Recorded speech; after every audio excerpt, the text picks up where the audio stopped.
दूसरा अध्याय। गरुड़ जी ने कहा, हे केशव, यमलोक का मार्ग किस प्रकार दुखदाई होता है? पापी लोग वहाँ किस प्रकार जाते हैं, वह मुझे बताइए। श्री भगवान बोले, हे गरुड़, महान दुख प्रदान करने वाले यम मार्ग के विषय में मैं तुमसे कहता हूँ। मेरा भक्त होने पर भी तुम उसे सुनकर कांप उठोगे। यम मार्ग में वृक्ष की छाया नहीं है जहाँ प्राणी विश्राम कर सके। उस यम मार्ग में अन्न आदि भी नहीं है जिनसे कि वे अपने प्राणों की रक्षा कर सके। हे खग, वहाँ कहीं जल भी नहीं दिखता जिसे अत्यंत तृषातुर वह पी सके। वहाँ प्रलय काल की भांति 12 सूर्य तपते रहते हैं। उस मार्ग में जाता हुआ पापी कभी बर्फीली हवा से पीड़ित होता है तथा कभी कांटे चुभते हैं और कभी महाविषधर सर्पों के द्वारा डसा जाता है। पापी कहीं सिंहों, व्याघ्रों और भयंकर कुत्तों द्वारा खाया जाता है, कहीं बिच्छुओं द्वारा डसा जाता है और कहीं उसे आग से जलाया जाता है। तब कहीं अति भयंकर महान असीपत्रवन नामक नरक में वह पहुंचता है, जो 2000 योजन विस्तार वाला कहा गया है। वह वन कौवों, उल्लुओं, वटों, गीधों, सरघों तथा डांसों से व्याप्त है। उसमें चारों ओर दावाग्नि व्याप्त है। असीपत्र के पत्तों से वह जीव उस वन में छिन्न भिन्न हो जाता है। कहीं अंधे कुएं में गिरता है, कहीं विकट पर्वत से गिरता है, कहीं छुरे की धार पर चलता है तो कहीं कीलों के ऊपर चलता है, कहीं घने अंधकार में गिरता है, कहीं उग्र जल में गिरता है, कहीं जोंकों से भरे हुए कीचड़ में गिरता है तो कहीं जलते हुए कीचड़ में गिरता है। कहीं तपी हुई बालुका से व्याप्त और कहीं धधकते हुए ताम्रमय मार्ग, कहीं अंगार की राशि और कहीं अत्यधिक धुएं से भरे हुए मार्ग पर उसे चलना पड़ता है। कहीं अंगार की वृष्टि होती है, कहीं बिजली गिरने के साथ शिलावृष्टि होती है, कहीं रक्त की, कहीं शस्त्र की और कहीं गर्म जल की वृष्टि होती है, कहीं खारे कीचड़ की वृष्टि होती है, कहीं गहरी खाई है, कहीं पर्वत शिखरों की चढ़ाई है और कहीं कंदराओं में प्रवेश करना पड़ता है। वहाँ कहीं घना अंधकार है तो कहीं दुख से चढ़ी जाने योग्य शिलाएं हैं, कहीं मवाद, रक्त तथा विष्ठा से भरे हुए तालाब है। मार्गों के बीचों बीच अत्यंत उग्र और घोर वैतरणी नदी बहती है। वह देखने पर दुखदायिनी हो तो क्या आश्चर्य, उसकी वार्ता ही भय पैदा करने वाली है। वह 100 योजन चौड़ी है। उसमें पीप, मवाद और रक्त बहते रहते हैं। हड्डियों के समूह से तट बने हैं, अर्थात उसके तट पर हड्डियों का ढेर लगा रहता है। मांस और रक्त के कीचड़ वाली वह नदी दुख से पार की जाने वाली है। अथाह गहरी और पापियों के द्वारा दुख पूर्वक पार की जाने वाली वह नदी केश रूपी सेवार से भरी होने के कारण दुर्गम है। वह विशालकाय ग्राहों से व्याप्त है और सैकड़ों प्रकार के घोर पक्षियों से आवृत है। हे गरुड़, आए हुए पापी को देखकर वह नदी ज्वाला और धूम से भरकर कड़ाह में रखे धृत की भांति खौलने लगती है।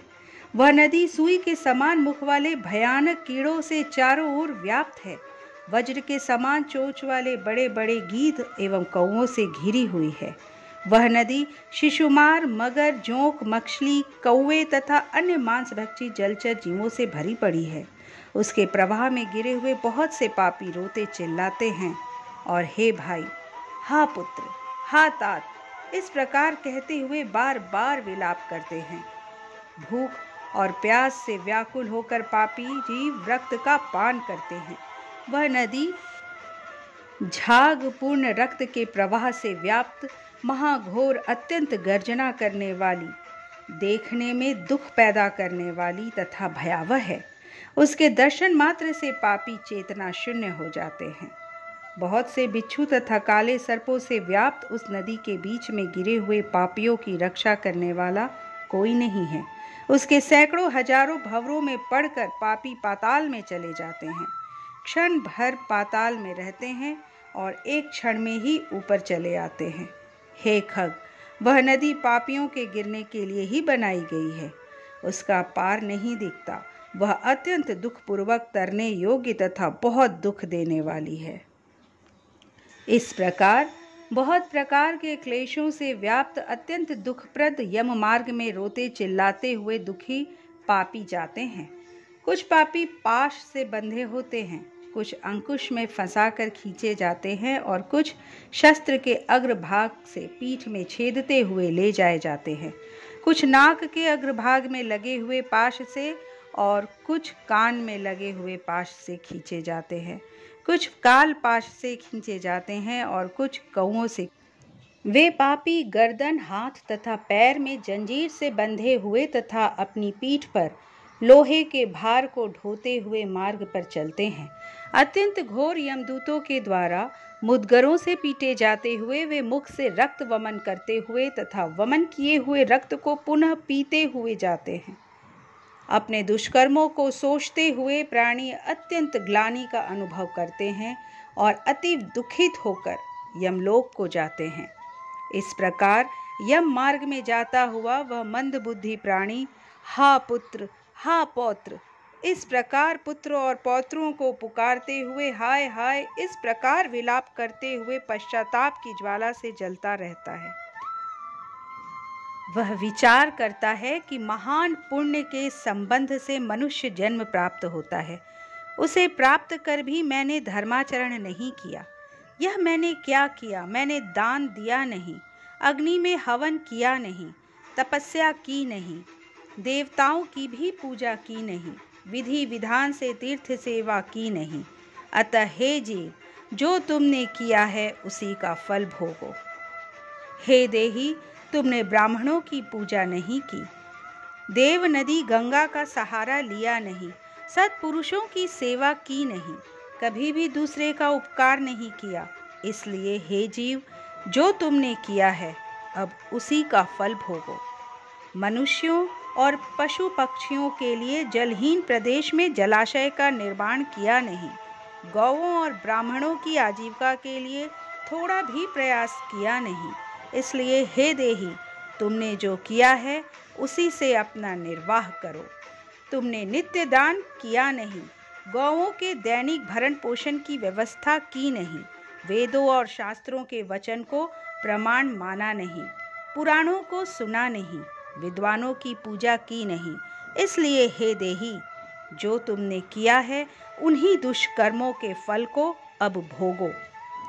नारी जीव भी पश्चाताप करते हुए कहता है, मैंने पति की हितकर आज्ञा का पालन किया नहीं, पातिव्रत्य धर्म का कभी पालन किया नहीं और गुरुजनों को गौरवोचित सम्मान कभी दिया नहीं।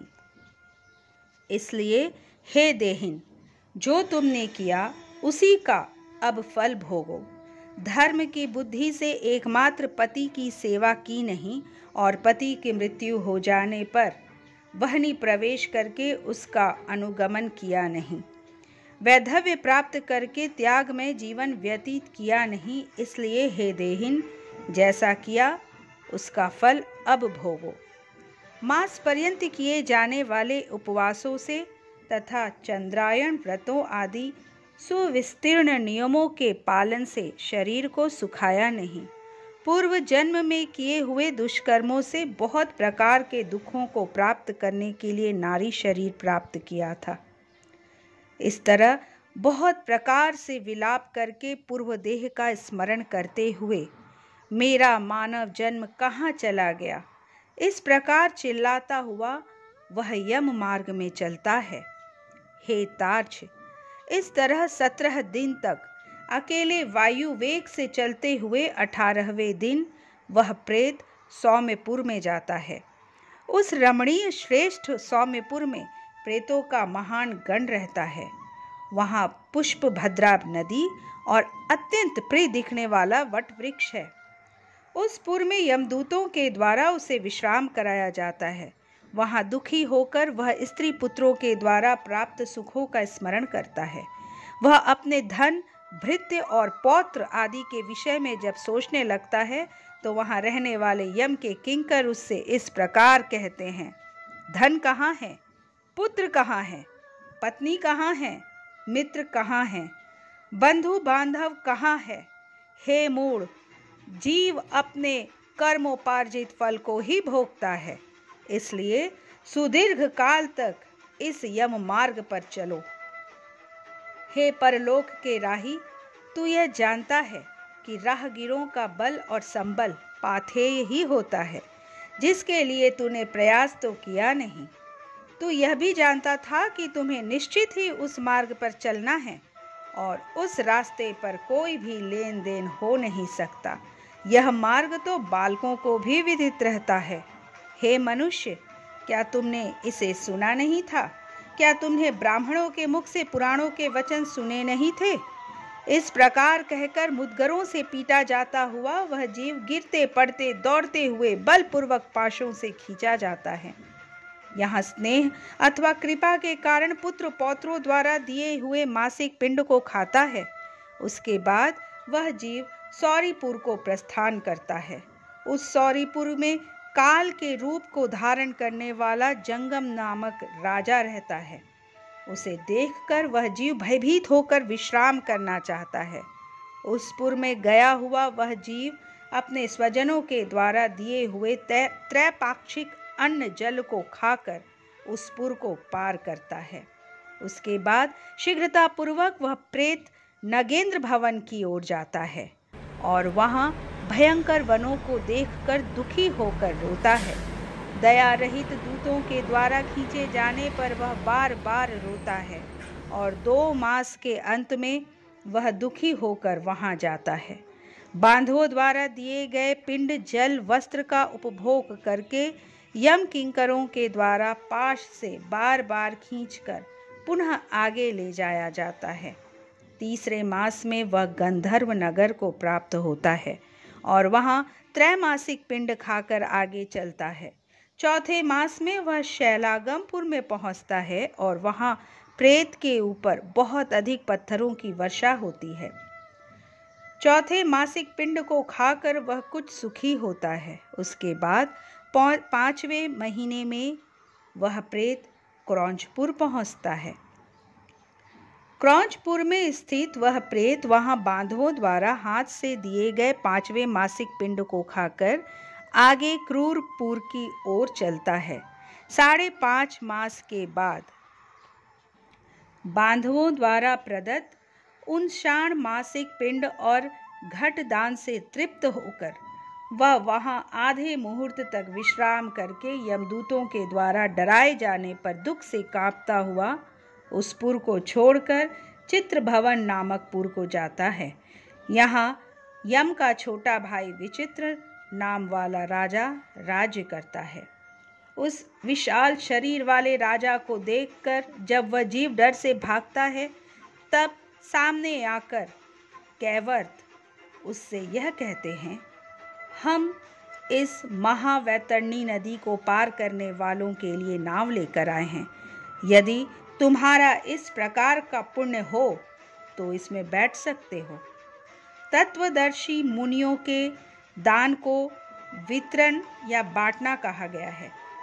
यह वैतरणी नदी वितरण के द्वारा ही पार की जा सकती है, इसलिए इसको वैतरणी नदी कहा गया है। यदि तुमने वैतरणी गौ का दान किया हो तो नौका तुम्हारे पास आएगी, अन्यथा नहीं। उनके ऐसे वचन सुनकर प्रेत हा देव ऐसा कहता है। उस प्रेत को देखकर वह नदी खौलने लगती है और उसे देखकर प्रेत अत्यंत क्रंदन करने लगता है। जिसने अपने जीवन में कभी दान दिया ही नहीं है, ऐसा पाप आत्मा उसी वैतरणी में डूबता है। तब आकाश मार्ग से चलने वाले दूत उसके मुख में कांटा लगाकर बंसी से मछली की भांति उसे खींचते हुए पार ले जाते हैं। वहाँ षाण्मासिक पिंड खाकर वह अत्यधिक भूख से पीड़ित होकर विलाप करता हुआ आगे के रास्ते पर चलता है। 7वें मास में वह बहवापदपुर को जाता है और वहां अपने पुत्रों द्वारा दिए हुए 7वें मासिक पिंड को खाता है। हे पक्षीराज गरुड़, उस पुर को पार कर वह दुखद नामक पुर को जाता है। आकाश मार्ग से जाता हुआ वह महान दुख प्राप्त करता है। वहां 8वें मास में दिए हुए पिंड को खाकर आगे बढ़ता है और 9वां मास पूर्ण होने पर नाना क्रंदपुर को प्राप्त होता है। वहां क्रंदन करते हुए अनेक भयावह क्रंद गणों को देखकर स्वयं शून्य हृदय वाला वह जीव दुखी होकर आक्रंदन करने लगता है। उस पुर को छोड़कर वह यमदूतों के द्वारा भयभीत किया जाता हुआ 10वें महीने में अत्यंत कठिनाई से सुतप्त भवन नामक नगर में पहुंचता है। वहां पुत्रादि से पिंडदान और जलांजलि प्राप्त करके भी सुखी नहीं होता। 11वां मास पूरा होने पर वह रौद्रपुर को जाता है और पुत्रादि के द्वारा दिए हुए 11 मासिक पिंड को वहां खाता है। 11.5 मास बीतने पर वह जीव पयोवर्षण नामक नगर में पहुंचता है। वहां प्रेतों को दुख देने वाले मेघ घनघोर वर्षा करते हैं। वहां पर दुखी वह प्रेत उनाब्दिक श्राद्ध को खाता है। इसके बाद वर्ष पूरा होने पर वह जीव शीताढ़ नामक नगर को प्राप्त होता है। वहां हिम से भी 100 गुना अधिक ठंड पड़ती है। शीत से दुखी तथा क्षुधित वह जीव 10 दिशाओं में देखता है कि शायद कहीं कोई हमारा बांधव हो जो मेरे दुख को दूर कर सके। तब यम के दूत कहते हैं, तुम्हारा ऐसा पुण्य कहाँ है? फिर वार्षिक पिंड को खाकर वह धैर्य धारण करता है। उसके बाद वर्ष के अंत में यमपुर के निकट पहुंचने पर वह प्रेत बहुभीतिपुर में जाकर हाथ भर माप के अपने शरीर को छोड़ देता है। हे पक्षी, पुनः कर्म भोग के लिए अंगुष्ठ मात्र के वायु स्वरूप यातना देह को प्राप्त करके वह यमदूतों के साथ जाता है। हे कश्यपात्मज, जिन्होंने मरणकालिक दान नहीं दिए हैं, वे यमदूतों के द्वारा दृढ़ बंधनों से बंधे हुए अत्यंत कष्ट से यमपुर को जाते। हे आकाशगामी, धर्मराजपुर में 4 द्वार हैं, जिनमें से दक्षिण द्वार के मार्ग का तुमसे वर्णन कर दिया। इस महान भयंकर मार्ग में भूख प्यास और श्रम से दुखी जीव जिस प्रकार जाते हैं वह सब मैंने बतला दिया। अब और क्या सुनना चाहते हो? इस प्रकार गरुड़ पुराण के अंतर्गत सारोद्धार में यम मार्ग निरूपण नामक दूसरा अध्याय पूरा हुआ।